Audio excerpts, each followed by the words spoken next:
ओम नमः शिवाय। मैं हूं ज्योतिर्विद पंडित दीपक दुबे और उपस्थित हूं आपके साथ सूर्य के राशि परिवर्तन के प्रभाव को लेकर। सूर्य 13 फरवरी से कुंभ राशि में प्रवेश करेंगे। कुंभ राशि जो है वो शनि की मूल त्रिकोण राशि है। शनि देव वहाँ पहले से विराजमान है, तो सूर्य का यह गोचर शनि के साथ युति भी बनाएगा। सूर्य शनि की युति अधिकांश मामलों में बहुत अच्छी नहीं मानी जाती। कुछ चीज़ों में अच्छा प्रभाव देगी, लेकिन कुछ मामले में बहुत ही नकारात्मक प्रभाव देने वाली होती है। हालांकि इसका प्रभाव अलग अलग लग्नों के हिसाब से किस भाव में बन रहा है वो परिवर्तित होता रहेगा, जिसके ऊपर हम चर्चा करेंगे। सूर्य शनि युति अक्सर जो है वो कहीं पर हो तो जनरली पिता के साथ संबंध अच्छे नहीं होते, कुछ न कुछ विवादास्पद स्थिति बनी रहती है। हालांकि पैतृक संपत्ति वगैरह प्राप्त होने की संभावना बहुत प्रबल रहती है, लेकिन जो है वो संबंध बहुत अच्छे नहीं रहते और कुछ न कुछ जिस भी भाव में हो वहाँ पर कुछ न कुछ विवादास्पद स्थिति उत्पन्न होती ही होती है। तो ये कोई बहुत अच्छी युति नहीं मानी जाएगी। विशेष करके सूर्य का यह गोचर 13 फरवरी से 15 मार्च तक रहने वाला है। तो लमसम आप मान के चलिए कि जो पहला प्रारंभ का जो 15 दिन है वो अधिक प्रभावशाली रहेगा। लास्ट का जो 15 दिन है उसमें उतना प्रभाव नहीं पड़ेगा, पहली बात। दूसरी बात, लग्न राशि पर ही आधारित मैं देता हूं, तो आप लग्न राशि को पहले अपनी जान लें, उसके आधार पर इस गोचर को देखें। तीसरी बात यह है कि इसका अधिक प्रभाव तब होगा जब इस समय सूर्य और शनि की ही दशा अंतर्दशा चल रही हो। कहीं जैसे शनि की दशा है, सूर्य का अंतर है, या सूर्य की दशा है, शनि का अंतर है, तो प्रभाव इस दौरान अधिक होगा। गवर्निंग प्लैनेट जो होगा वो उसका प्रभाव अधिक होगा। सूर्य के गोचर के प्रभाव को बता रहा हूं, लेकिन शनि की युति को ध्यान में रखते हुए, क्योंकि केवल सूर्य नहीं आ रहे हैं, वहाँ शनि का प्रभाव बना रहेगा। तो शुरुआत के 15 दिन अधिक प्रभाव रहेगा। सूर्य जब 15 दिन और पार कर जाएंगे, यानी लगभग लमसम आप फरवरी मान के चलिए कि फरवरी का महीना जब खत्म होगा तो मार्च से जो नकारात्मक प्रभाव या सकारात्मक प्रभाव दोनों में थोड़ी थोड़ी कमी आने लगेगी। उसके बाद अपने मित्र की राशि में मित्र के साथ हो जाएंगे, गुरु के साथ सूर्य। तो ये थोड़ा समय पीड़ा का है, कष्ट का रहने की संभावना है। अधिकांश भाव में कुछ न कुछ कष्ट की स्थिति उत्पन्न होगी। विशेष करके सूर्य और शनि का प्रभाव इस दौरान अगर वो गवर्निंग कंडीशन में है तो अधिक होगा। जन्म कुंडली में भी अगर यह युति है तो प्रभाव और अधिक हो जाएगा। अन्यथा अगर इस दौरान गवर्निंग कंडीशन में नहीं है, कुंडली में भी यह योग नहीं है, तो उतना प्रभाव नहीं पड़ेगा। अब एक एक करके बात करते हैं किस तरह का प्रभाव पड़ेगा हर लग्न राशि के अनुसार। मेष वालों के लिए सूर्य जो है वो पंचम भाव के स्वामी हैं, आपके एकादश भाव में आ रहे हैं। शनि के साथ यहाँ पर युति करेंगे, सीधी दृष्टि पंचम भाव पर जाएगी। शनि के दृष्टि के कारण जो कुछ नकारात्मक प्रभाव पंचम भाव पे पड़ रहा था वो सूर्य की दृष्टि जाने से उसमें कुछ कमी आएगी, क्योंकि सूर्य की दृष्टि स्वराशि सिंह राशि पर यहाँ से होगी। तो शिक्षा प्रतियोगिता में सफलता का योग बनेगा, बौद्धिक क्षमता में वृद्धि होगी।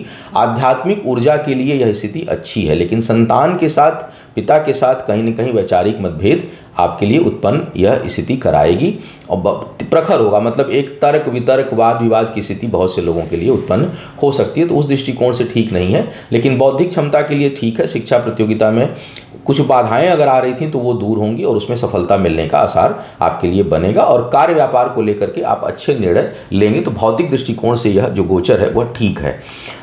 वृषभ वालों के लिए जो यह गोचर हो रहा है यह दशम भाव में हो रहा है। सुख भाव के चतुर्थ भाव के स्वामी हैं सूर्य, दृष्टि पड़ेगी उस पर, 4th हाउस पर, और शनि की भी दृष्टि एक साथ जाएगी। कुछ मामलों में केस मुकदमा या मान अपमान के लिए समस्या उत्पन्न हो सकती है। साथ ही साथ माता के स्वास्थ्य के लिए भी यह स्थिति ठीक नहीं है। हालांकि भौतिक चीज़ों की प्राप्ति होगी, घर परिवार से दूर जाने की, प्रवास की स्थिति उत्पन्न हो सकती है। और जिन जातकों को हृदय से संबंधित समस्या पहले से है उनकी समस्या इस समय इंक्रीज कर सकती है, तो थोड़ा सावधान आपको रहना होगा। पैतृक संपत्ति प्राप्त होगी, लेकिन विवाद के साथ या उससे संबंधित कुछ विवाद उत्पन्न हो सकता है, वह स्थिति ठीक नहीं है। तो यह शुभाशुभ परिणाम यहाँ पर सूर्य और शनि के गोचर का मिलने वाला है। स्थान परिवर्तन या यात्राओं से लाभ का योग आपके लिए बनेगा। मिथुन वालों के लिए तीसरे भाव के स्वामी हैं सूर्य, शनि के साथ भाग्य स्थान पर गोचर कर रहे हैं, तीसरे भाव पर दृष्टि जाएगी। कुटुंब, विशेष करके भाइयों के साथ संबंध अच्छे नहीं रहेंगे, वहाँ पर आपको कठिनाई महसूस होगी। हालांकि भाग्य का साथ मिलेगा, पुरुषार्थ पराक्रम अपना बढ़ा चढ़ा रहेगा, आत्मविश्वास आत्मबल बढ़ा चढ़ा रहेगा, लेकिन सुख में कमी कहीं न कहीं कुटुंब के लोगों के साथ सुख में आपको कमी महसूस होगी, वहाँ पर वाद विवाद और कठिनाई आएगी। साथ ही पैतृक संपत्ति के मामले में भी आपको कठिनाइयों का सामना करना पड़ेगा। विचार थोड़े से आस्तिक भी हो सकते हैं, क्षमा करिएगा नास्तिक भी हो सकते हैं, क्योंकि जो है वो थोड़ा अहंकार में भी वृद्धि करेंगे और कुछ द्वंद्व टाइप का क्रिएट जो है वो आपके लिए करेंगे। तो उतनी ज़्यादा आस्थावान आप इस दौरान नहीं रह सकते हैं, कुछ विचार भटक सकता है, तो इस पर नियंत्रण की आवश्यकता पड़ेगी। अब बात अगर कर्क वालों की करूं तो यह अष्टम में युति हो रही है, दोनों की दृष्टि जा रही है आपके लिए दूसरे भाव पर, सूर्य की भी और शनि की भी। धन के लिए ठीक नहीं स्थिति है, बचत में कमी आएगी, या यूं कहूं कि अचानक धन हानि का भी योग बनेगा और बचत आपकी जो है वो प्रभावित हो सकती है। स्वास्थ्य को लेकर के सावधान रहें। मान अपमान और सम्मान की चीज़ों के मामले में भी आपको मान अपमान का भय बनेगा, सम्मान के ऊपर, प्रतिष्ठा के ऊपर थोड़ी समस्या उत्पन्न हो सकती है। तो इस क्षेत्र में आपको सावधान रहना है, यानी स्वास्थ्य, धन और सम्मान तीनों क्षेत्र जो है वो प्रभावित हो सकते हैं। तो आप इन चीज़ों को लेकर के थोड़ा सतर्क आपको रहना होगा। यह युति यहाँ पर बिल्कुल अच्छी नहीं दिखाई दे रही है। सिंह वालों की बात किया जाए तो लग्न पर ही दृष्टि जा रही है और आपके चतुर्थ भाव में शनि की दृष्टि पहले से जा रही है। हालांकि सूर्य की दृष्टि पड़ने से आत्मबल में वृद्धि होगी।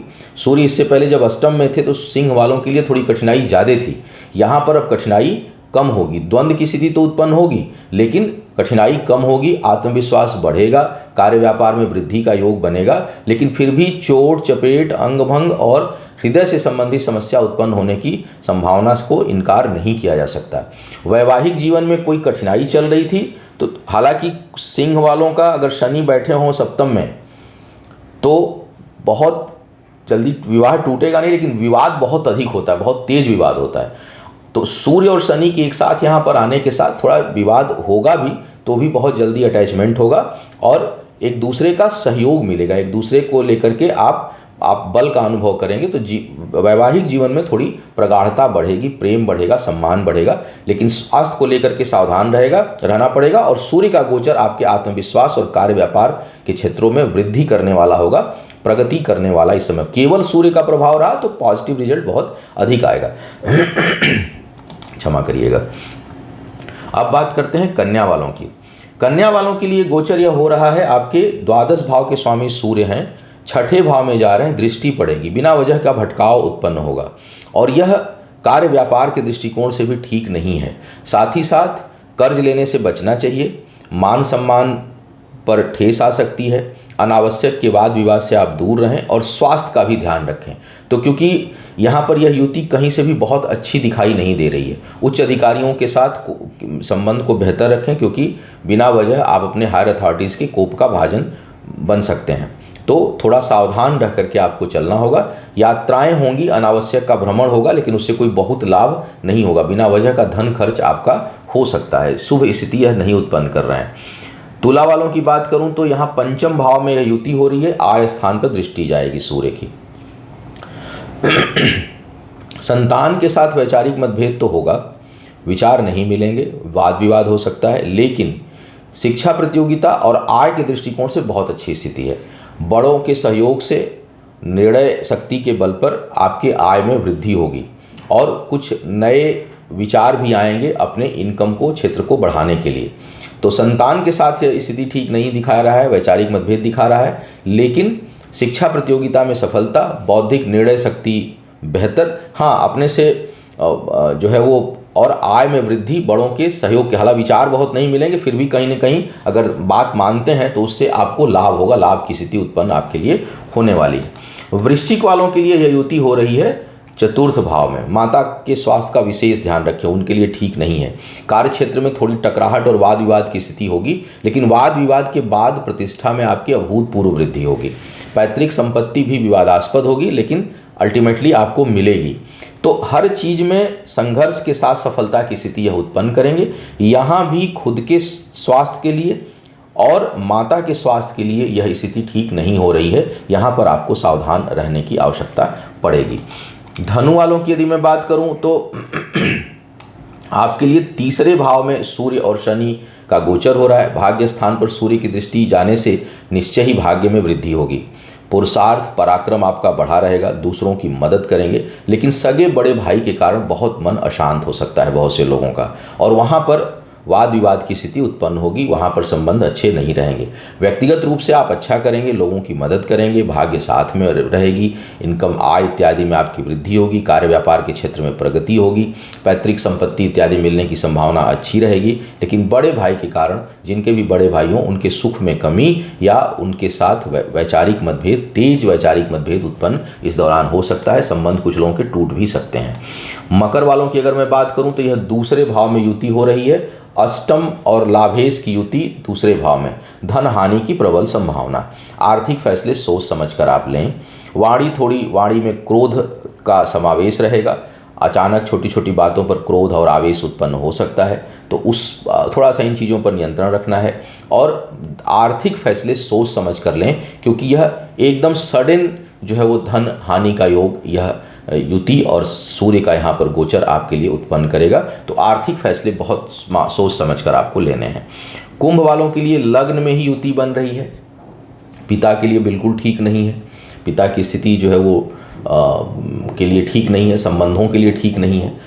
हाँ, ये जरूर है कि जीवन साथी के साथ मिलकर काम करने पर भाग्योदय होगा। कार्य व्यापार में वृद्धि का योग बनेगा, नए आयाम मिलेंगे। व्यापारिक दृष्टिकोण से यह समय अच्छा है। जो लोग अविवाहित हैं उनके लिए विवाह का योग थोड़ा बनेगा इस दौरान। हालांकि शनि की दृष्टि ये बाधा भी डालेगी, लेकिन चूंकि लग्नेश सप्तमेश की युति हो रही है तो अचानक विवाह के लिए कुछ यह जो पीरियड है वह बेहतर हो जाएगा। जीवन साथी के साथ वैचारिक मतभेद तो होगा, लेकिन फिर भी संबंधों में प्रगाढ़ता रहेगी, टूटेगा नहीं जल्दी। जन्म कुंडली में भी यह योग हो तो लड़ाई झगड़ा होता रहता है, लेकिन टूटता नहीं है। तो उस दृष्टिकोण से यह अच्छा है। कार्य क्षेत्र में विस्तार, मान सम्मान में वृद्धि, पिता के साथ वाद विवाद के साथ चीज़ों की प्राप्ति आपकी जो है वो होगी। ऐसे लोगों के परमानेंट कुंडली में अगर यह योग हो तो पिता के साथ अक्सर संबंध अच्छे नहीं रहते, और यह युति पिता के सेहत के लिए भी ठीक नहीं है। मीन वालों के लिए जो यह बन रहा है आपके द्वादश भाव में सूर्य और शनि की युति। स्थान परिवर्तन, सुदूर से लाभ आपको प्राप्त होगा। इस दौरान शत्रु परास्त होंगे। कोई भी वाद विवाद चल रहा है तो उसमें आपको विजय मिली, क्योंकि यहाँ पर शत्रु भाव पे सूर्य की दृष्टि है, लेकिन लग्नेश के परम मित्र हैं सूर्य। तो यहाँ पर कोई कर्ज पुराना चल रहा हो, कोई वाद विवाद चल रहा हो, उससे आपको मुक्ति मिलेगी, वहाँ पर यह सहयोगी होंगे। लेकिन भटकाव, सुदूर की यात्रा, विदेश गमन, अपने जन्म स्थान से दूर रहने की स्थिति और जन्म स्थान से दूर रहकर सफल होने की स्थिति यह उत्पन्न आपके लिए करेंगे। तो कई मामलों में यह सुखद स्थिति मीन वालों के लिए बना रहे हैं। तो यह था सूर्य के गोचर का प्रभाव और शनि के साथ युति का प्रभाव। उम्मीद है आपको मार्गदर्शन मिला होगा। आपका आने वाला समय शुभ हो, आयु आरोग्य और ऐश्वर्य की वृद्धि हो। इन्हीं शुभकामनाओं के साथ आपसे विदा लूंगा। पुनः मुलाकात होगी किसी नए विषय पर। तब तक के लिए मुझे आज्ञा दें। ओम नमः शिवाय।